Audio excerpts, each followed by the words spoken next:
Assalamu alaikum. I hope the Arabs watching this video don't get offended.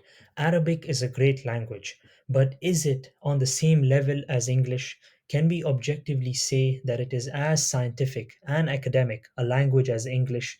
I compare it to English because it is the lingua franca of a great chunk of the world, and I am here to say that Arabic can once again become the scientific and academic lingua franca of at least 25% of the world, the Muslim world, just like how it was during the Islamic Golden Age, when ideas, both scientific and philosophical, were communicated in Arabic all the way from Spain to Persia and Central Asia and China. This important language, the language of the Quran, united us before and can unite us once again. So, this video is dedicated to the citizens of the GCC, the Gulf Cooperation Council, because their countries are the wealthiest in the Muslim world and their governments have the means and resources to make Arabic great again, to transform it into a scientific and academic language which can eventually replace English in at least the Muslim world and allow the GCC to become an international hub for learning, research, and innovation, all through diverting the brain drain of the Muslim world towards itself, while at the same time creating an Arabic based system of knowledge. The Gulf has the potential of becoming the next West, at least in terms of the production of knowledge and technology, and I say that it can only be done with Arabic. Now, the question is, how can this be done? Well, towards the end of the video, I will lay out my plan for this to become a reality. But first, I must discuss the status quo. I hope those Arabs and especially those GCC citizens watching this video get inspired by it, inshallah. And I hope you share it with the leaders of your countries and other people of influence, inshallah. So the current situation is such that English dominates the internet, scientific article publications, book publications, and the overall language learning market. And all of this really benefits just five countries on a social level. I'm talking about social level benefits, not individual level. And these five countries are the United States of America, United Kingdom, Canada, Australia, and New Zealand. And collectively, they make up what's called the Anglosphere because their citizens speak English natively and they have no real need to learn a foreign language. They can literally live their entire lives without having to learn a single word of a foreign language. And this also applies to basically all industrialized nations, but not all industrialized nations' languages are as spread out and as common and as popular as English. International students, who, by the way, have to pass an English proficiency test, contribute almost 150 billion US dollars annually to the Anglophone world, with the lion's share going to the United Kingdom. Of course, the Anglosphere is larger, more populated, wealthier, and much more industrialized than the Gulf. But my point is that they benefit immensely from the English language's status as a lingua franca, even if they lose their economic and scientific edge to, for example, China, they will still be able to attract the most number of international students and along with them the best of the world's minds, solely because people will still associate English with those five countries. You see, specific events and circumstances allow a language to rise or decline in prominence. English rose to prominence after the Second World War that saw the rise of the United States as a global power. Spanish and French are also widely spoken in South America and Africa, respectively, and they were also the result of colonization. So these specific events and circumstances they dictate the spread of languages and how widely they are spoken in different parts of the world today. The British Council. This is the educational and cultural arm of the British government, and this organization plays an important role in the distribution of British soft power across the globe. All of what I'm saying about English is even acknowledged by them as the English effect, which they seek to use as an extension of British foreign policy. But Arabic is special. It is the language of the Quran, and so it does not need any specific circumstances or events to become a lingua franca. Almost 25% of the world's population is Muslim, and so we are already involved with Arabic during our salah and while reading the Quran. But Arabic doesn't have to only be a religious language. With some polishing and additions, it can be transformed to a true scientific language, just like how it was during the Islamic Golden Age. Well, some of you may be thinking, well, isn't Arabic already as capable as English? Well, unfortunately, not. At least not yet.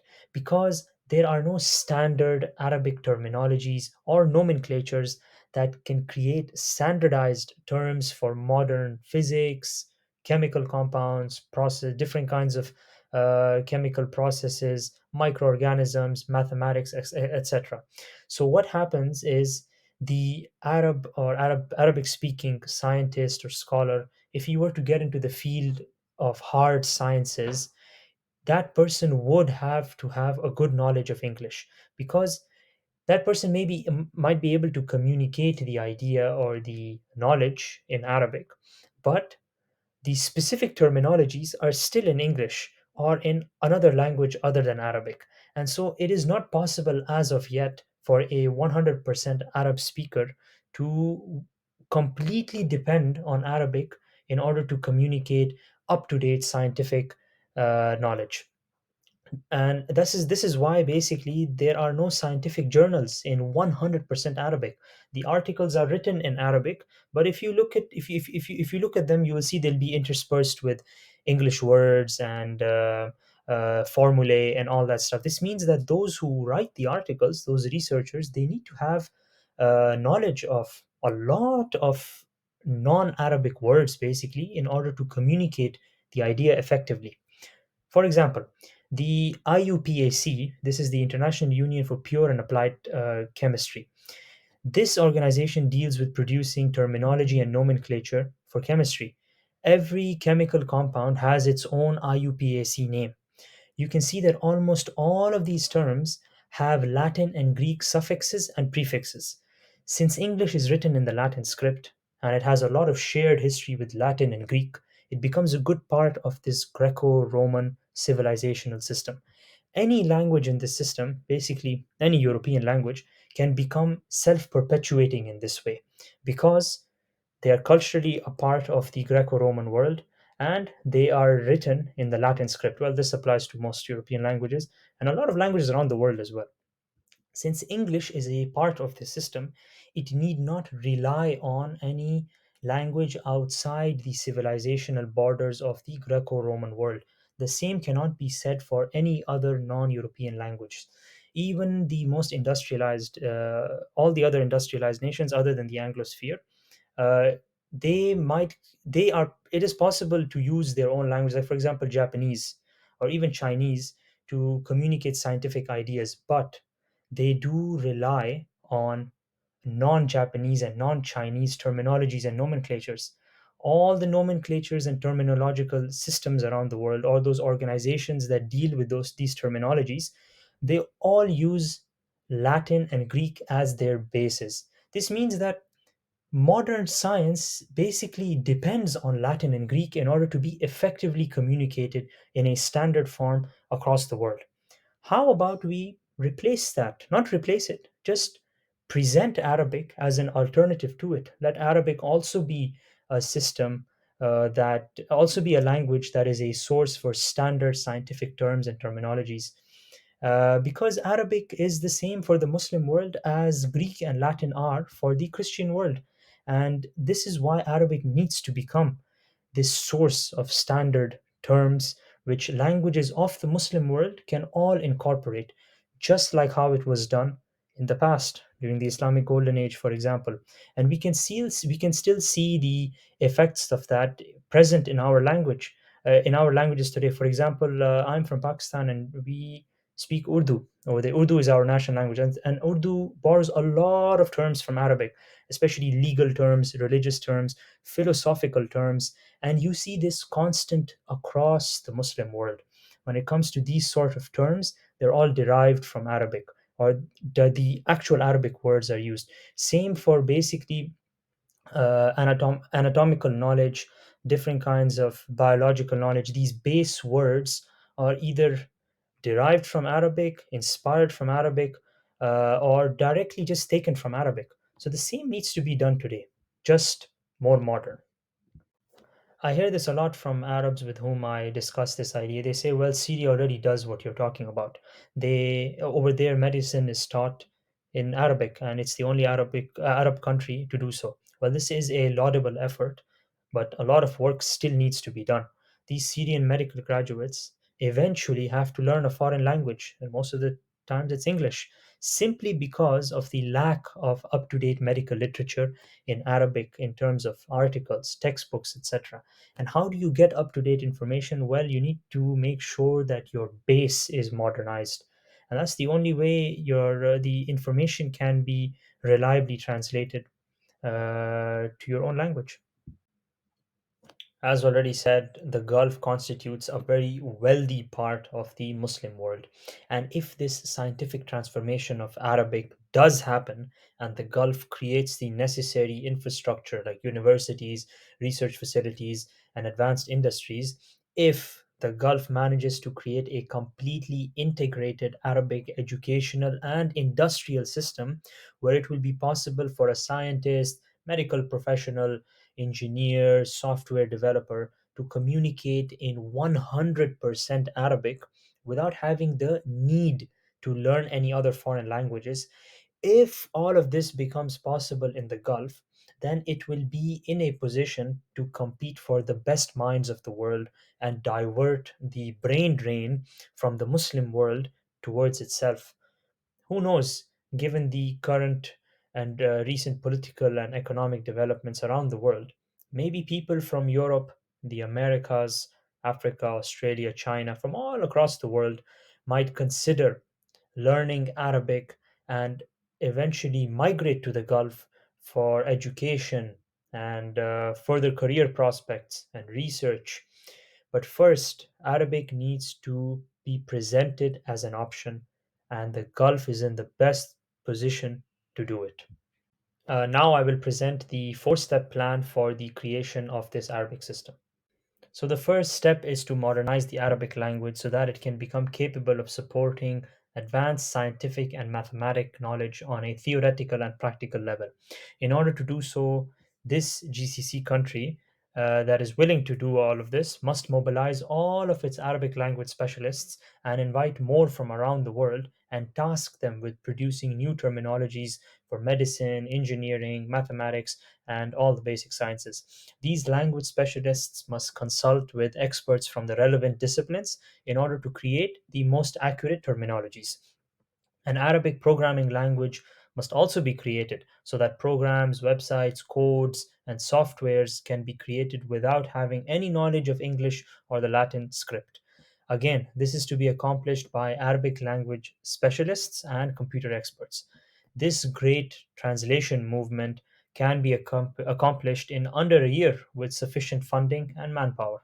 Step two is creating the Arabic infrastructure. With the terminologies ready, this hypothetical GCC government must now create textbooks and curricula for the university courses that will be taught in Arabic. A useful number of scientific literature, both modern and those of historical significance, must be translated to Arabic for students and researchers to use. Translation should keep up with the pace of publication so that the most up to date knowledge is available in Arabic. University curricula must be designed to be 100% Arabic, from the teaching to the material used to teach. Students must not feel any need to learn English or any other foreign language. Step three is integration. Integration of the Arabic infrastructure to this hypothetical GCC country's economy.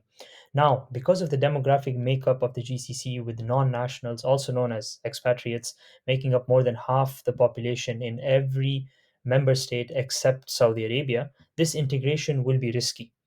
The GCC will have to attract more Arabs and make learning Arabic cheap and effective for non Arab expats.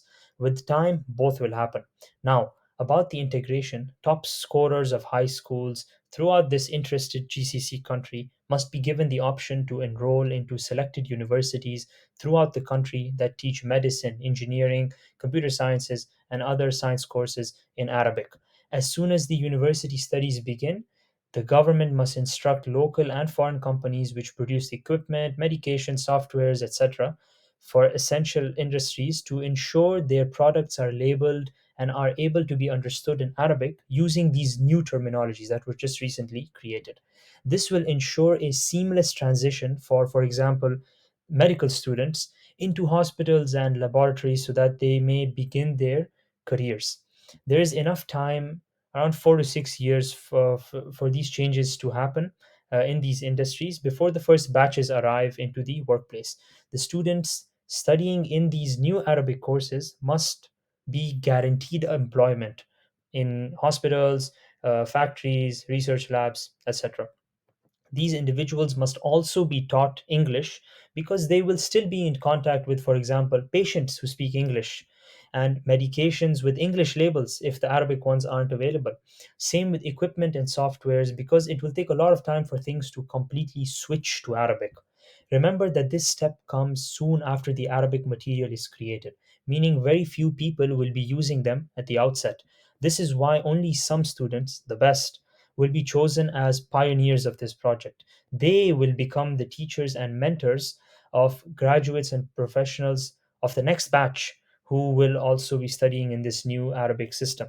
Alongside this, the economy will function like normal and it will be business as usual. This step will begin the gradual formation of a new market and system alongside the already existing English based market slash system. Besides implementing it on a national level, this GCC government must also export this new Arabic system to the Arab and eventually the Muslim world at large. They must sign agreements with the best medical and engineering universities of the Arab world, replicating the same as they did at home and ensuring those students with employment in hospitals and factories and labs, etc. And once these Arab students have graduated and are employed and are well entrenched in this GCC's Arabic system, the success of this system will spread, the news of the success of the system will spread throughout the GCC and eventually the Arab world. The government must then capitalize on this and open more medical and engineering universities to attract even more Arab students. What will happen is that the best minds of the Arab world will at least consider to migrate to this GCC country for education and training and research. Besides the huge number of talented and skilled individuals who are sure to contribute significantly to the GCC country's economy, the Arab world will become a market for textbooks and study material produced by that country's own publishing houses and authors. Same with the journals, like scientific journals. Uh, the same thing can be implemented, and different kinds of journals can be founded by this GCC country so that knowledge in Arabic can be systematically recorded, referenced, and shared. The success of this integration will enable competition throughout the Gulf and will facilitate the development of this new Arabic system even further. Step 4 is transforming Arabic into a true international language. After this new Arabic system has firmly established itself in the Arab world and is functioning harmoniously, it is time to export it to the non-Arab Muslim world.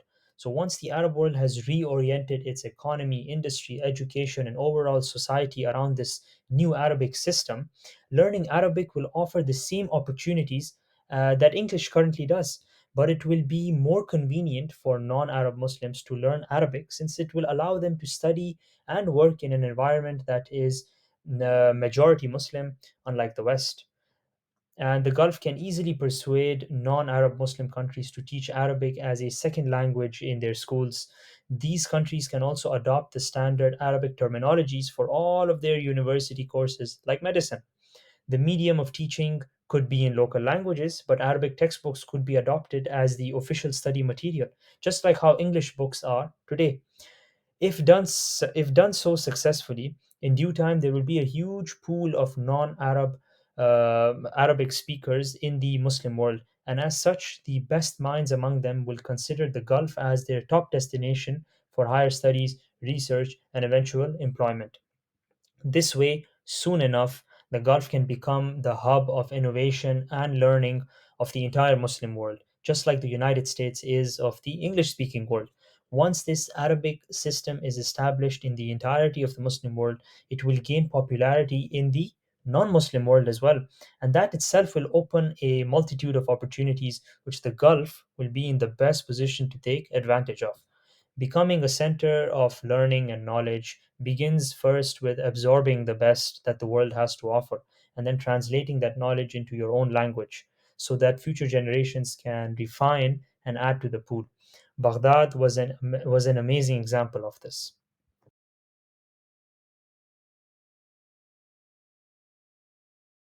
I'm not saying that Arabic is the solution to all of the problems faced by the Muslim world, nor am I saying that English is the main reason why people migrate from lower income countries to higher income countries like in the West. But I'm saying that English does play a vital role in this. And all I'm saying is that Arabic can provide an alternative to people, an option to people, to the student, to the professional, to the scientist, to the scholar. It can just be provided as an option, and this is an option that really will not cost the Gulf as much because the returns are enormous. The returns not only financially, but in terms of reputation, in terms of status, and more importantly, the basically it will permit the Gulf to be completely self-sufficient in advanced technologies at some point. It will take time, but this is the beginning. And so I hope my video is seen in this context, that specifically just to do with the contribution Arabic can play in order to unite the Muslim world when it comes to knowledge and sciences and all of these different kinds of disciplines. So I hope those watching learned something new, inshallah. And if you like this video, please give it a like and drop any comments, and I'll be sure to read through them. And yeah, thank you for watching.